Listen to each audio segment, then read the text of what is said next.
Hi, I'm Mark Lockhart. I'm a landscape architect. I'm a board member with the Tree Council. I've been practicing landscape architecture in Auckland for probably about 20 years.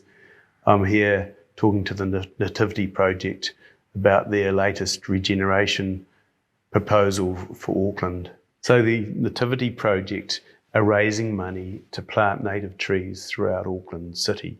And I'm totally supportive of this. This is really great, a group of young people being proactive about improving our natural environment in the city and the benefit that that carries with it. Since practicing as a landscape architect in Auckland for probably over 20 years now, I've noticed significant changes in Auckland landscape, specifically its urban Nahiri and the loss of trees, especially the loss of large trees.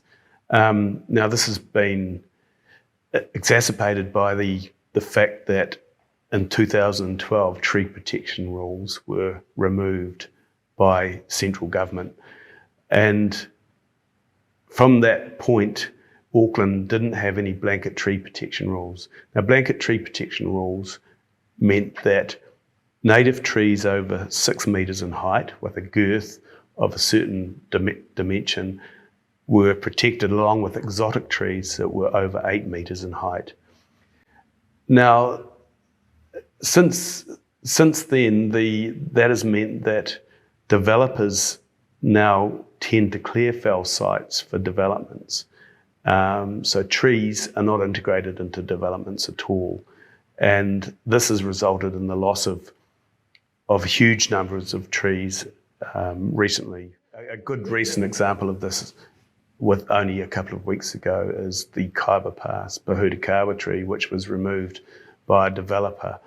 This tree has had a canopy of 20 metres and had a height of 20 metres. It was a magnificent tree, an iconic Auckland tree, which I think everybody in Auckland who drove past or walked past that tree would have assumed it would have been protected. So that is a good example of the cost to the city of the loss of our urban Nahiri, not to mention the ecological and amenity role that these trees provide. So along with the removal of blanket tree protection rules, which was unique to Auckland, Auckland also has Schedule 10, which has a list of scheduled trees. These trees need to meet a very high criteria to be classified as notable trees. It requires a plan change, and there are about 7,000 scheduled trees in Auckland, which sounds like a lot, but it's not that much. And some of these trees are in groups of maybe 20 or 30 trees. But the other factor that is really important here, because the council are forever saying that central government removed tree protection rules, and they are lobbying government to reinstate those rules.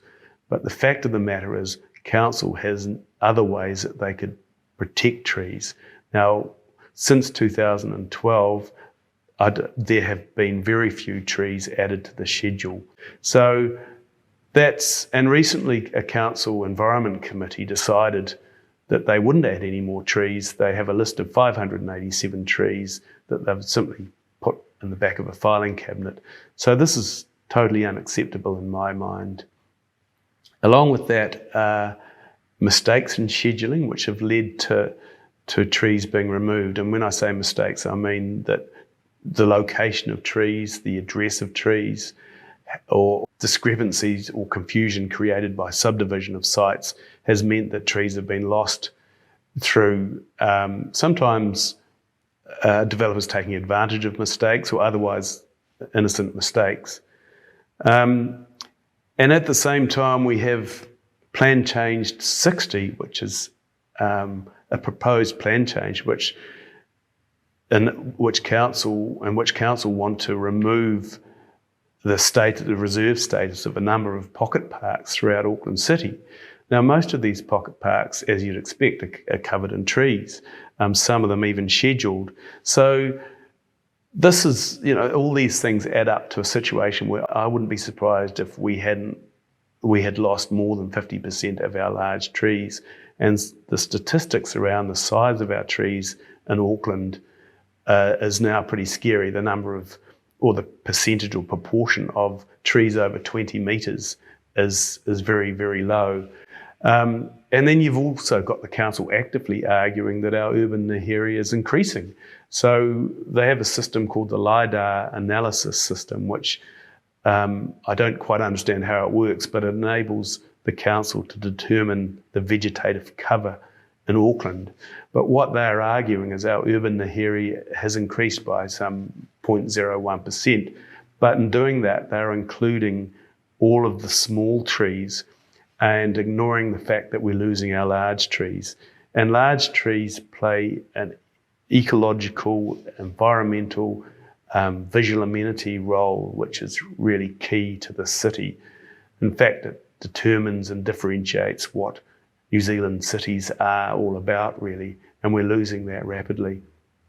So in response to this loss of trees throughout our city, a number of groups have arisen, and in my experience has been through two groups, chiefly through the Tree Council, who I'm a board member with, who have been trying to protect trees for many, many years, I think 20 years, but I'm guessing. And they challenge the council and the government, and they support tree protection through challenging any proposed removals of scheduled trees in the Environment Court.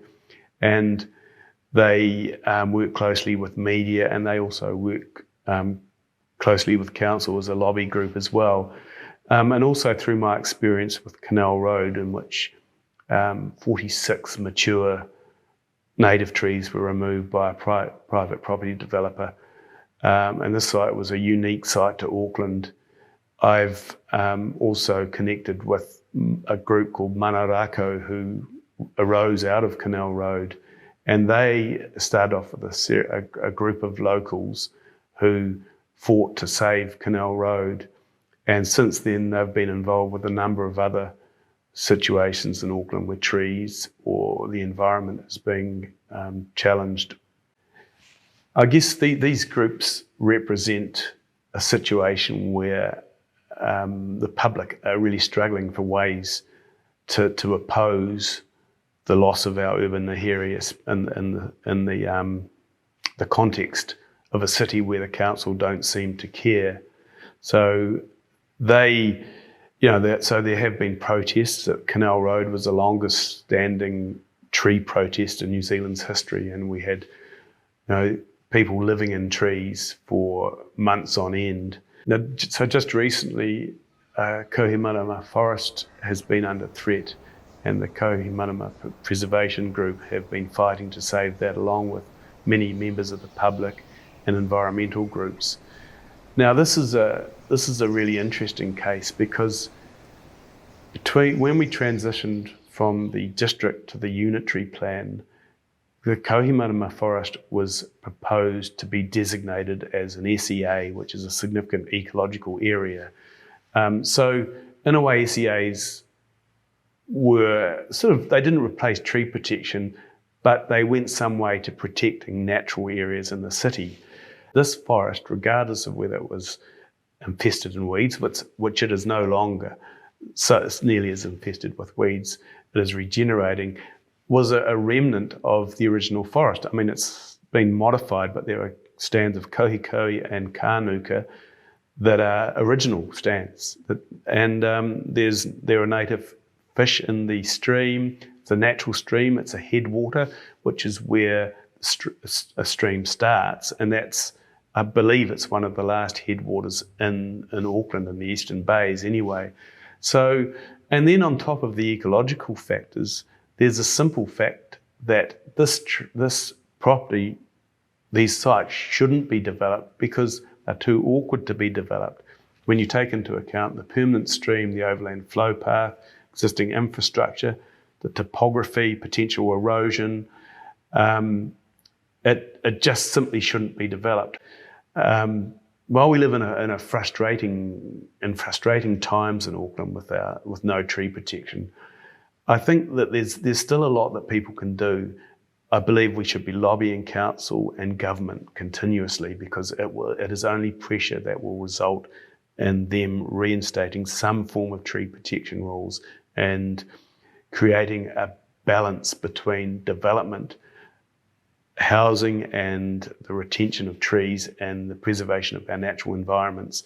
I think council are enhancing areas and they are creating some new areas, but we need to preserve what we've got, because to replace a 100-year-old tree takes a huge number of small saplings. So as a city, we still have enormous areas that can be planted. And I think New Zealanders can do way better than they have been.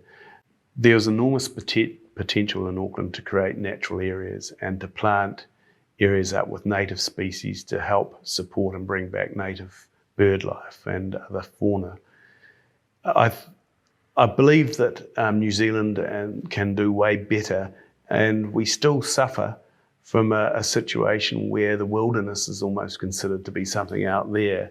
And I think we can bring the wilderness and wildness back into our cities better than we are.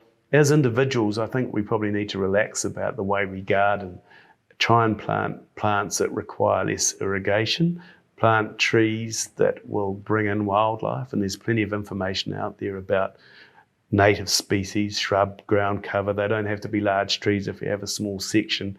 That will bring in bird life to your garden and obviously provide a stepping stone or contribute to a wildlife corridor for birds migrating through the city, because Auckland is incredibly lucky. We have the Waitakere Ranges, we have the Hauraki Gulf Islands with all the birds and the sanctuaries, and that these birds are finally finding their way to Auckland. So when they get here, we need to provide them with a habitat.